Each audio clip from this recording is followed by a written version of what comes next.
Inclinemos nuestros rostros y oremos. Padre nuestro, gracias por hablarnos al corazón. Señor, gracias porque podemos entender que tú nos anhelas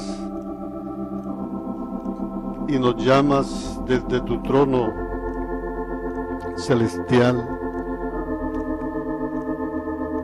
Pero queremos recordarte esta mañana, Señor,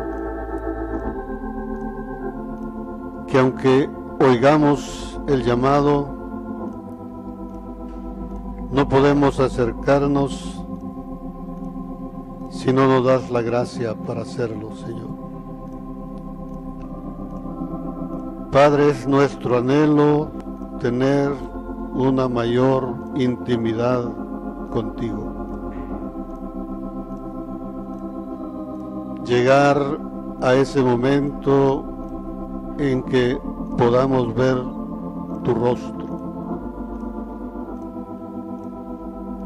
Pero necesitamos mucha gracia, Señor. Por favor, no te detengas. Completa el gozo de nuestra salvación, Señor. Y al tiempo que nos llamas, por favor, muéstranos el camino, alumbra nuestros pasos, que tu mano preciosa nos guíe hasta el lugar de tu habitación. Te lo pedimos en el nombre de Cristo. Amén.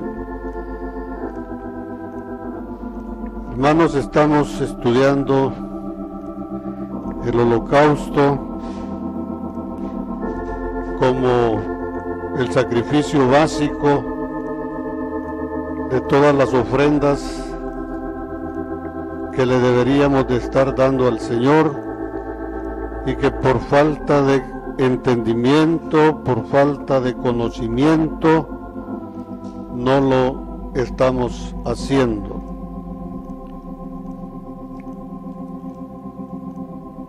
Vamos a Levítico 1:3.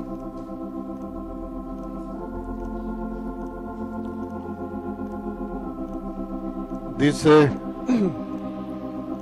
si su ofrenda fuere holocausto vacuno, macho sin defecto lo ofrecerá de su voluntad. Ahí nos hemos quedado.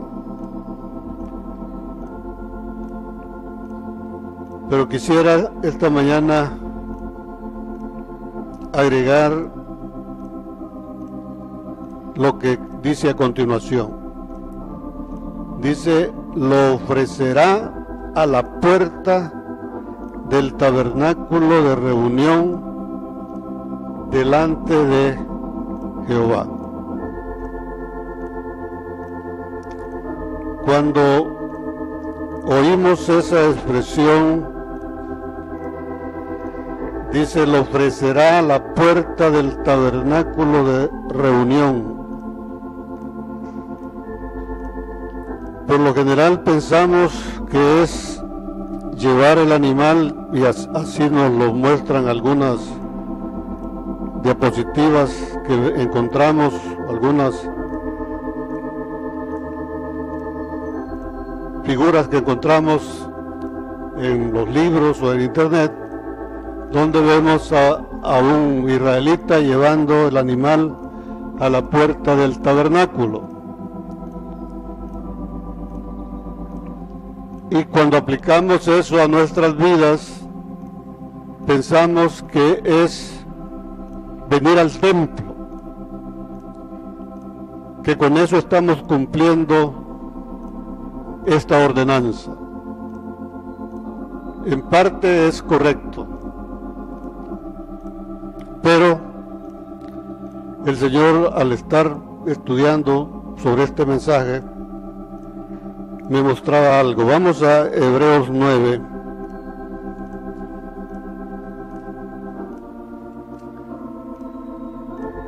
Versículos 11 y 12.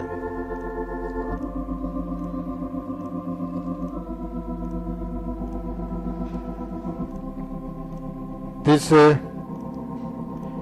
pero estando ya presente Cristo,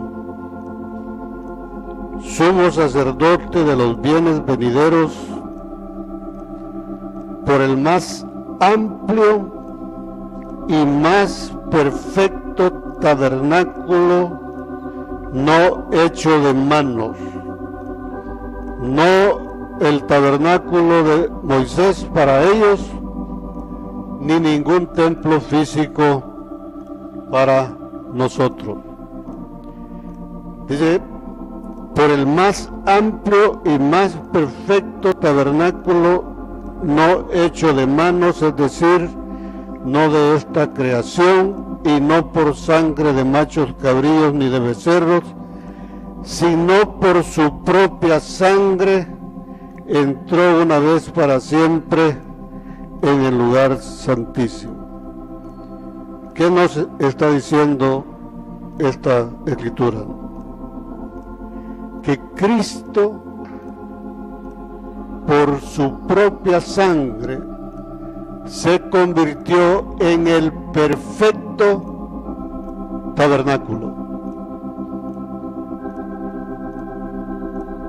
Y Él fue el primero. Ahora está esperando que los demás tabernáculos se agreguen para tener lo que el Señor espera al final de esta generación, que es celebrar la fiesta de los tabernáculos. ¿Quién habita en el lugar santísimo? El Padre. Pero no, Él no habita literalmente en el lugar santísimo del tabernáculo de Moisés.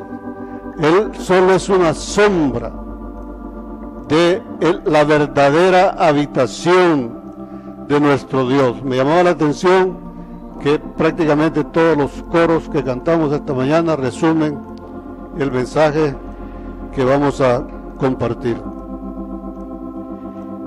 Entonces, el Padre está en el lugar santísimo y el Señor Jesús entra al lugar santísimo para reunirse con el Padre. Por eso ese lugar se llama el lugar de reunión. El Hijo, en ese tabernáculo, en esa habitación, el Hijo se está reuniendo con su Padre. La entrada al lugar santísimo es la máxima expresión de esa reunión. Realmente Él, desde el tiempo que estaba en el lugar santo, durante su ministerio terrenal, Él dijo: yo y el Padre uno somos. Ya el Padre y el Hijo se habían reunido. O sea, el Padre es el tabernáculo de reunión para Jesús. Pero Jesús es el tabernáculo de reunión para nosotros. Vamos a Juan 17.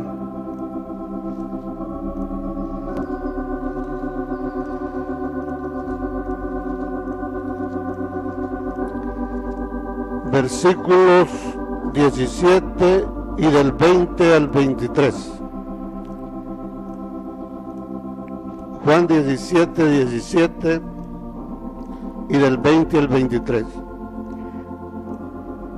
Dice: santifícalos en tu verdad. Tu palabra es verdad. Mas no ruego solamente por estos, sino también por los que han de creer en mí, por la palabra de ellos, para que todos sean uno, como tú, oh Padre, en mí y yo en ti. Que también ellos sean uno en nosotros para que el mundo crea que tú me enviaste. La gloria que me diste yo les he dado para que sean uno, así como nosotros somos uno. Yo en ellos, tú en mí, para que sean perfectos en unidad, para que el mundo conozca que tú me enviaste y que los has amado a ellos como también a mí me has amado. Fíjense lo que dice ahí, para que el mundo conozca que tú me enviaste. ¿Cuándo va a conocer el mundo esa realidad? Cuando nosotros nos reunamos con nuestro tabernáculo de reunión. Que lleguemos a ser uno con Él. Y estando uno con Él, llegando a ser uno con Él, entonces después vamos a llegar a ser todos uno con el Padre. ¿Cómo se alcanza eso, no? Vamos a una escritura bien conocida. Efesios 4, del 11 al 13.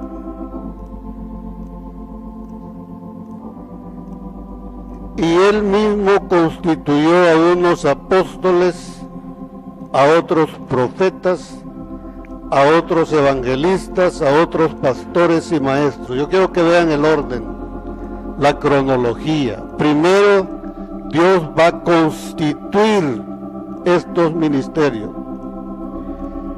¿Qué es lo que sigue después de que los ministerios son constituidos? Lo que sigue es a fin de perfeccionar a los santos, de manera que la perfección de los santos no puede ser sin que se hayan constituido primero los ministerios.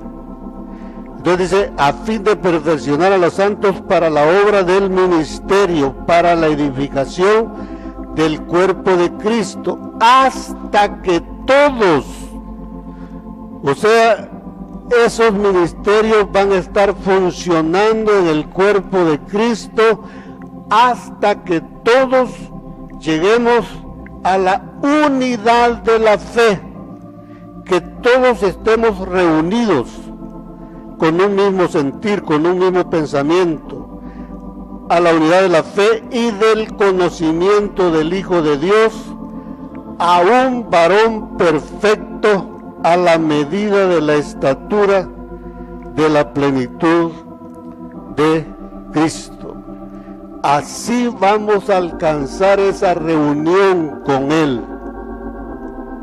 Entonces yo les he estado haciendo ver eso durante los últimos tiempos,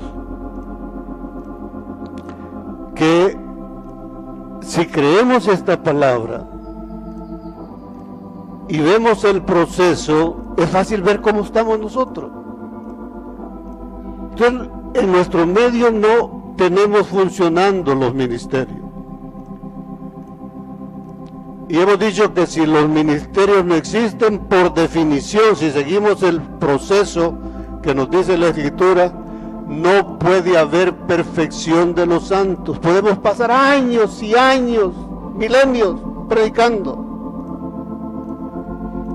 Y no se van a perfeccionar los santos para la obra del ministerio. Pero ¿qué sucede? Y es lo que me interesa que tomemos conciencia. Que si no están funcionando los ministerios, que sigamos el proceso que hizo el Señor Jesús. El Señor Jesús nació como un bebé, así como nosotros cuando recibimos a Cristo. Y luego Él, por el estudio de la palabra, porque Él crecía en sabiduría, Él estudiaba la palabra, recibía la enseñanza de sus padres, que ya habían alcanzado madurez, por eso fueron escogidos para eso, para ser los padres del que iba a dar a luz la vida de Cristo. Entonces Él fue creciendo en sabiduría y Él solito llegó a tener los 5 ministerios y comenzó la etapa de la perfección y comenzó la etapa de la edificación de su casa.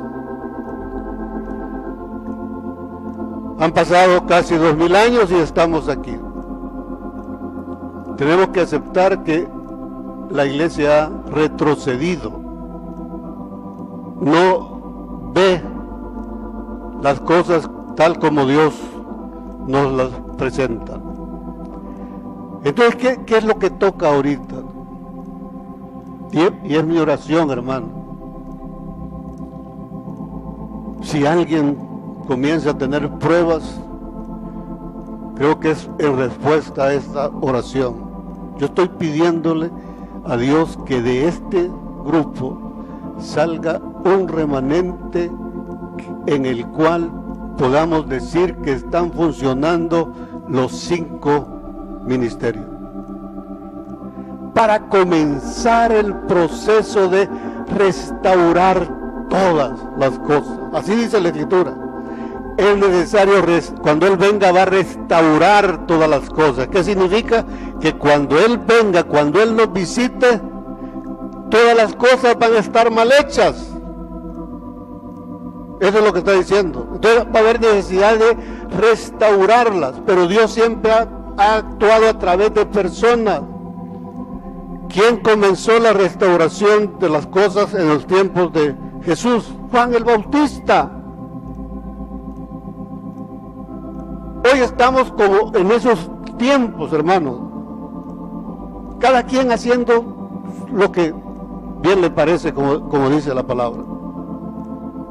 Los saduceos, los celotes, los fariseos, los gnósticos, ¿cuántas religiones había?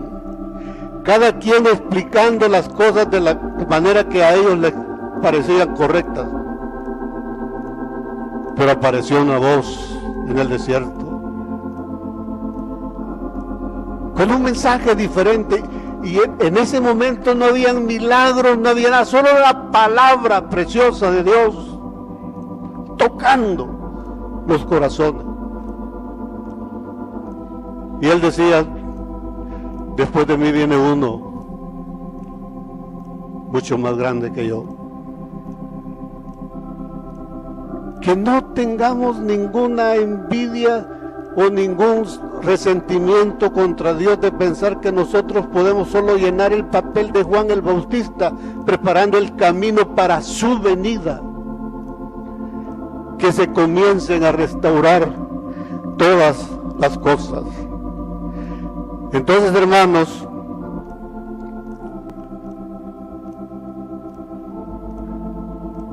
presentar, si bien es cierto que este es el tabernáculo de reunión, pero es solo una parte de la verdad. La más importante es que cuando venimos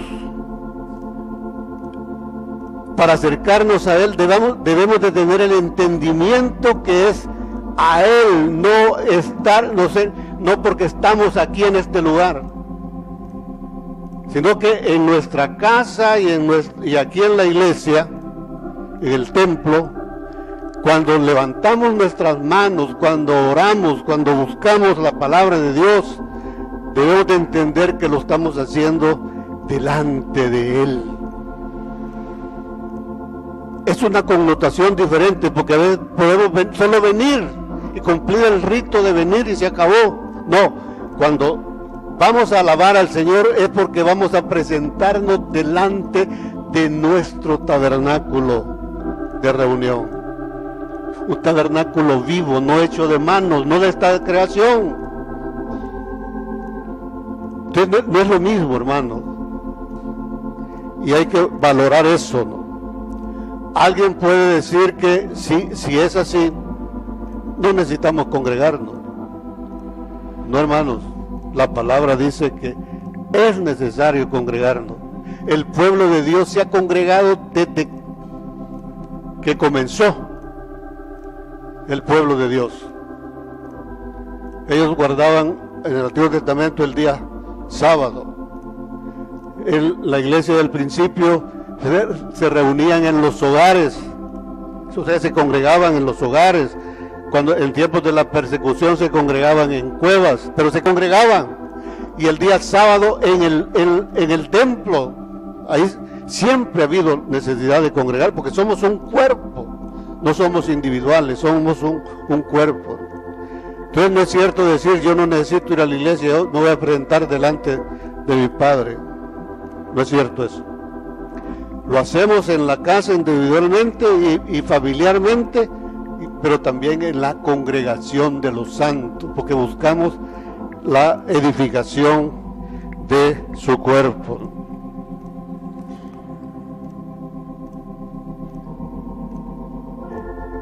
Decíamos en la ocasión anterior que la oración, la alabanza, los diezmos, el servicio, que es la figura del buey, es una ofrenda de buey, el servicio. Todos esos son ofrendas de cereales. Yo les he estado llamando vegetales pensando en lo que le ofreció Caín. Pero volvamos a Levítico 1.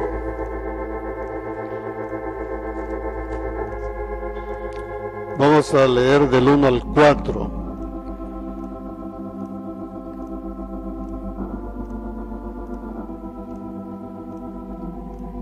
No, perdón, Levítico 2 del 1 al 4. Cuando alguna persona ofreciere, el capítulo 1 es un buey o una oveja.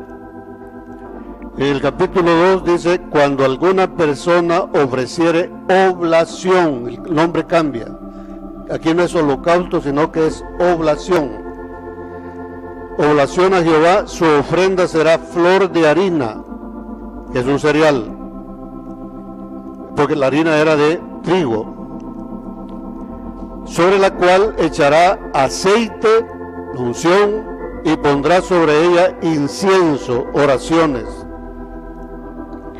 Y la traerá a los sacerdotes hijos de Aarón, y de ello tomará el sacerdote su puño lleno de la flor de harina y del aceite con todo el incienso, y lo hará arder sobre el altar para memorial, ofrenda encendida de olor grato a Jehová. Y lo que resta de la ofrenda será de Aarón y sus hijos. Es cosa santísima de las ofrendas que se queman para Jehová. Cuando ofrecieres ofrenda cocida en horno, será de tortas de flor de harina, otra vez, sin levadura, amasadas con aceite, y hojaldres sin levadura, untadas con aceite. Y ahí pueden seguir ustedes indagando mucho más. Pero quería que vieran que hay una cosa es ofrecer animales y otra cosa es ofrecer cereales. La flor de harina es una harina especial, una harina no corriente, sino que es una harina especial. Y esa harina también era puesta al fuego, pero aquí no se está matando a ningún animal. Son ofrendas que no sacrifican nuestra naturaleza. Podemos orar todo el día y no matamos al animal. Podemos predicar, podemos servir, podemos hacer tantas cosas, pero no muere el animal. Entonces no cambia, no cambiamos. Hacemos nuestro rito de culto y volvemos a nuestra casa, a nuestros lugares, los lugares donde frecuentamos, y somos los mismos, sin ningún cambio. Son ofrendas, dice ahí, de olor grato. El hecho de ponerlas en el fuego significa que algunas de estas ofrendas implican un sacrificio. Pero la característica es que no hay ningún animal que esté muriendo.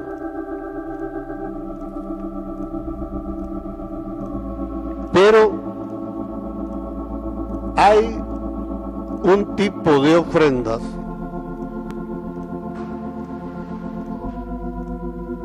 que no podemos realizar. Este tipo de ofrendas todos la podemos hacer.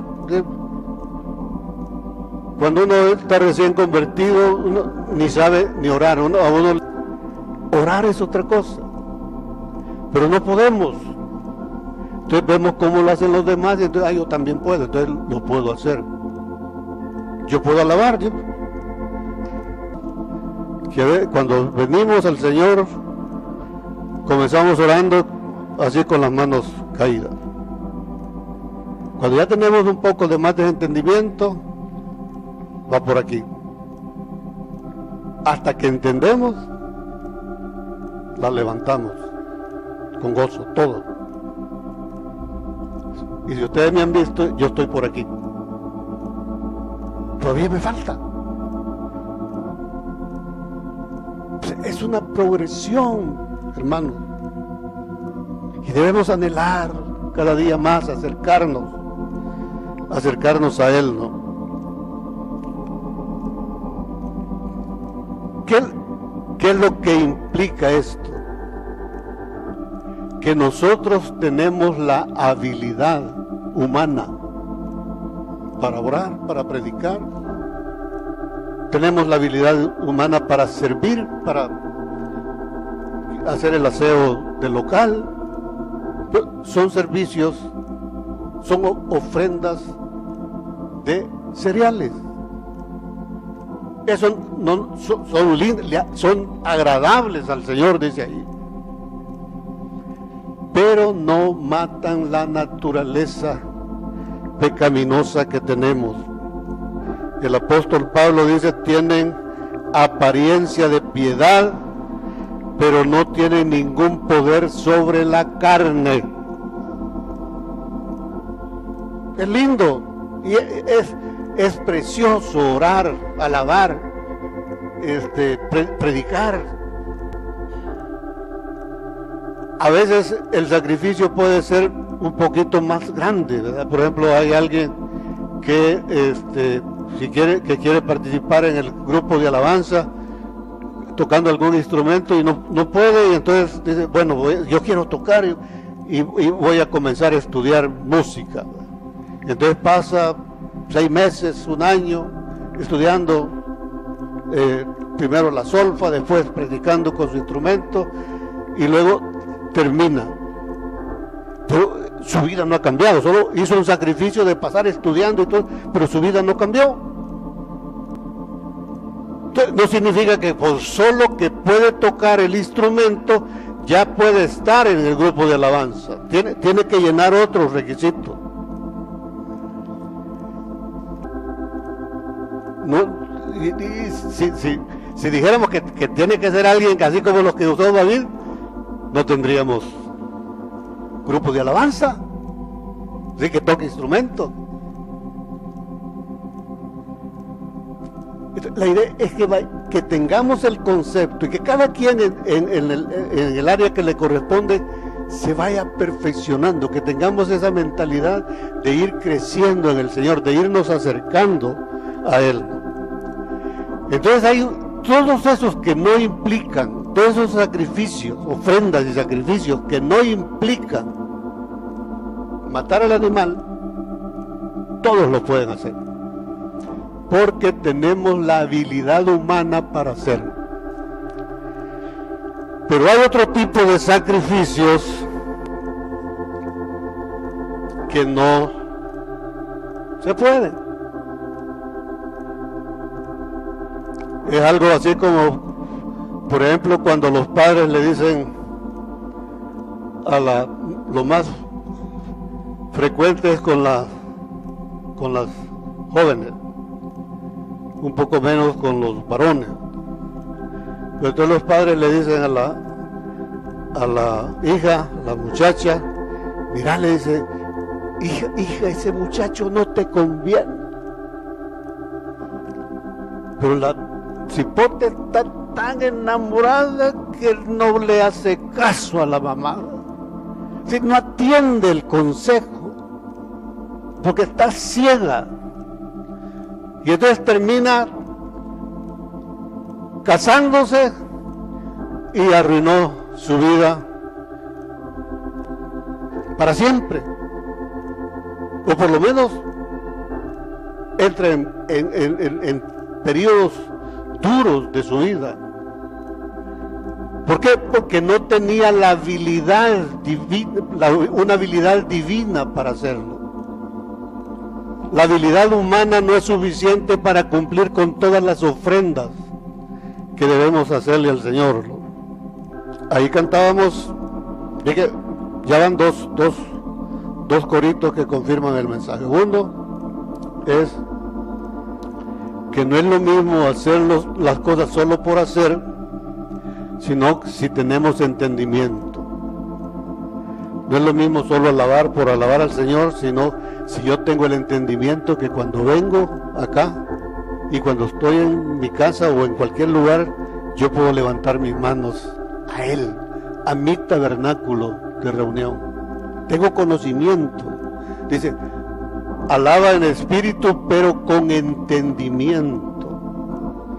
Hoy estamos viendo lo del otro, el poderoso Cristo resplandece en mí. Sacrifico a ti mi voluntad y mi escoger, mi voluntad la sacrifico por hacerte caso a ti. O sea, la joven que la mamá, bueno, a veces las mamás le dicen a uno ese consejo, no tanto porque no sea real que la muchacha no le convenga a uno, o el muchacho no le convenga a ella, sino porque no quieren que su hijito amado se vaya. Así pasó conmigo. Mira, si te casas, me vas a meter un puñal en el corazón. Nunca me dijo no te conviene, nunca me dijo, sino que me dijo de esa otra forma. ¿Por qué? Porque para ella yo era su angelito, su muñequito, y no quería que me fueran.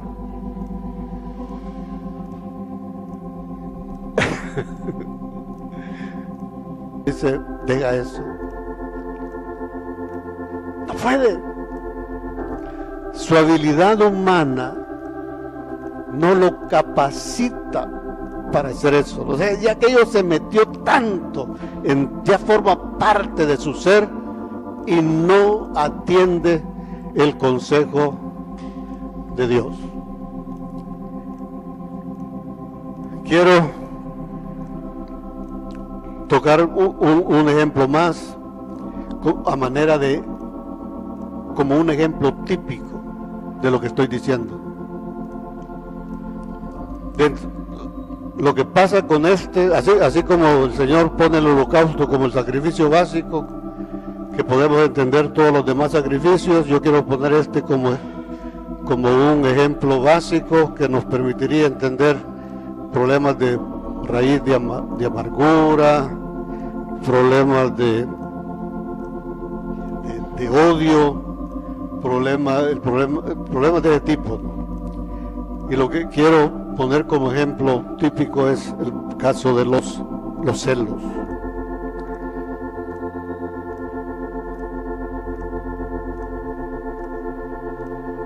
La persona que padece de celos, ¿sí? Vamos a número 5,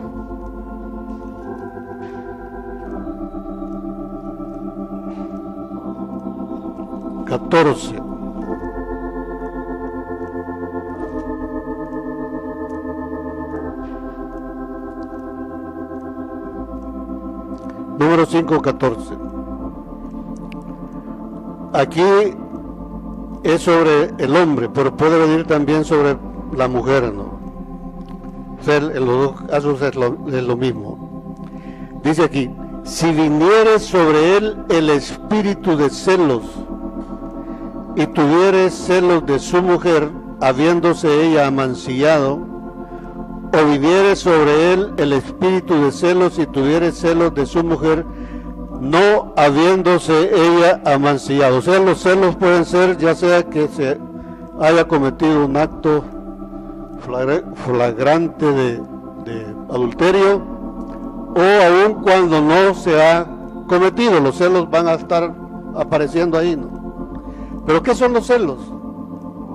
Es una emoción manejada por un mal espíritu. Dice ahí, el espíritu de celos. Es un mal espíritu que toma posesión de la persona y la pone en cautividad y la ciega, y cuando el Señor dice, deja eso, no puede. Sencillamente no puede, no oye la voz.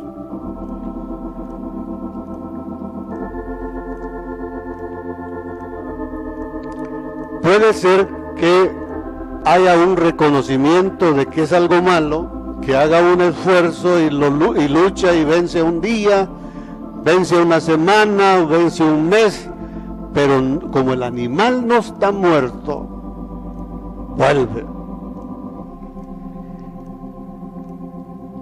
Hermanos, los celos es una emoción normal. Dios la puso en nuestra naturaleza, en nuestra vieja naturaleza. Es normal. Pero esos celos tienen un límite.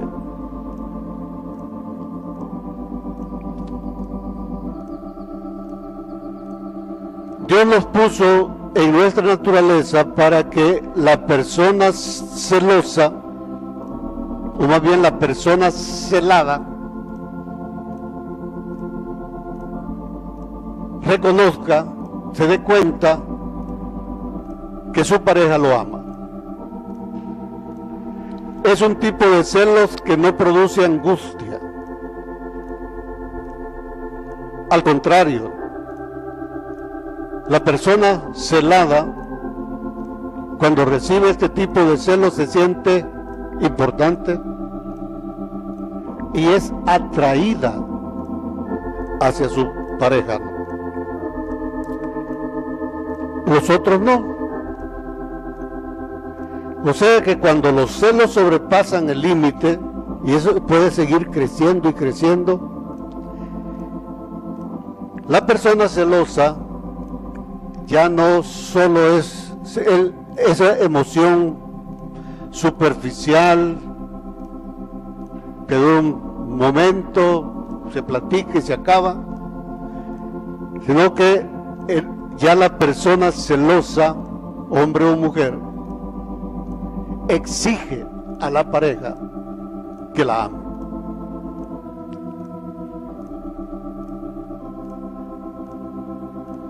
La persona celosa pierde su seguridad psíquica, se siente menospreciada y entra en una desconfianza terrible. Esa desconfianza lleva a la persona celosa a controlar en exceso y cada vez más y más a la persona celada, ¿no? O sea, la persona celosa ve cosas que no son ciertas. Su mente está trabajando continuamente en controlar.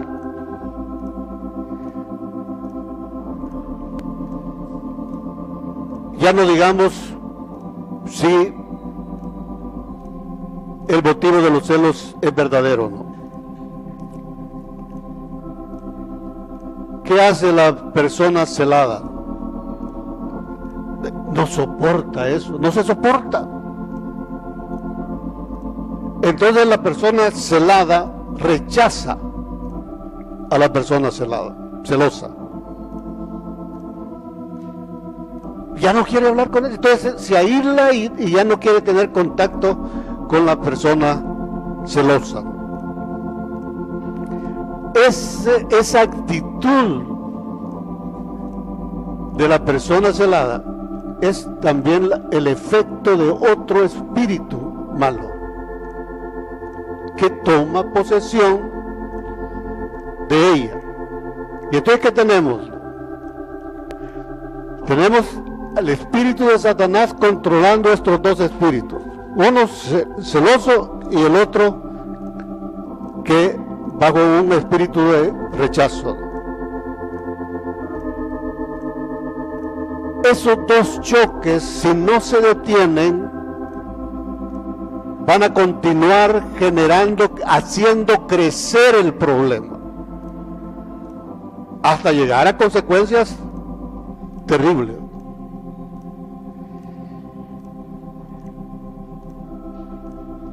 Tanto al uno como al otro se le olvida, digamos en el caso de la persona celada, se le olvida el ejemplo que da nuestro Señor Jesucristo.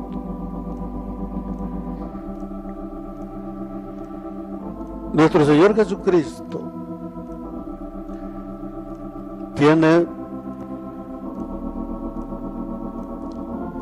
6,000 años de estar soportando los adulterios, las fornicaciones, la idolatría, todo lo malo que ustedes se pueden imaginar de su pueblo durante 6,000 años. ¿Y qué hace Él? No nos rechaza.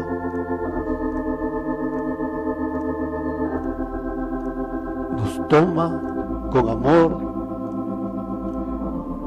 y nos comienza a enseñar con paciencia, con su amor, a instruir, hasta que logra conquistar el corazón de nosotros adúlteros y fornicarios. Obviamente llega un momento en que si no lo logra, entonces hay un rompimiento total y definitivo. Pero, digamos, aplicando eso a nuestra vida, a nuestra realidad, ya sea el hombre o la mujer que es celado y que manifiesta, de forma natural, manifiesta rechazo a ese control excesivo producto de los celos, en Cristo viene, ahí es donde viene lo que dice este corito: sacrifico a Dios mi voluntad. ¿Cuál es la voluntad del celoso? Que la pareja me ame, por obligación, tiene que amar, y le pide a Dios que la pareja lo ame sin sacrificar su voluntad. La otra persona le pide a Dios que ya no siga siendo, que haga algo que ya no siga siendo celoso, sin sacrificar la voluntad propia. Ustedes pueden ver el problema. Los celos jamás, absolutamente jamás, van a traer a una persona. Ahí va a depender de la madurez de la persona celada, que entienda que su pareja está siendo víctima de un mal espíritu, que no es ella precisamente. Nuestra lucha no es contra carne y sangre, sino que contra potestades de maldad en las regiones celestes. Nosotros sabemos eso, pero cuando nos está ocurriendo, no lo vemos, no nos damos cuenta, no aplicamos la palabra a nuestra vida diaria. Entonces los celos jamás van a atraer a una persona, solamente que la persona celada haga lo que Cristo hace, como sacerdotes o como sacerdota. Sí, la mujer es la que tiene mayor crecimiento. Soportar esa situación de eso se trata el amor. El amor no es un sentimiento, el amor es una voluntad. Entonces yo he decidido amar a mi esposa. No importa, digamos, cómo ella se comporta. Es una decisión. Yo he decidido amar a mi esposa. Es un cambio diferente, ¿no? Ahí es donde se aplica si hacemos la voluntad de Dios, entonces podemos decir, todo lo puedo en Cristo que me fortalece. Entonces, lo que trato de decir, hermanos, y lástima que ya no puedo completar la idea, aquí no existe voluntad, no existe capacidad humana, no hay ninguna habilidad humana, no hay estudios, no hay psicólogos, no hay brujería, no hay nada de eso. O quizás, bueno, yo he oído que en la brujería sí, como que sí funciona, ¿verdad? Que la persona se lava, sale corriendito donde la persona celosa, sale corriendito, ¿verdad? Y sedita porque le hicieron brujería. No sé, he oído nada más. No hay nada, ninguna habilidad humana que pueda obedecer la orden de Dios de dejar eso. El espíritu que actúa sobre las personas es tan fuerte que ciega, ensordece y no hay manera, ¿no? Para poder resolver ese problema se necesita una fuerza, una habilidad divina. Esa habilidad divina se llama gracia. Pero lo vamos a terminar el próximo domingo. Hermanos,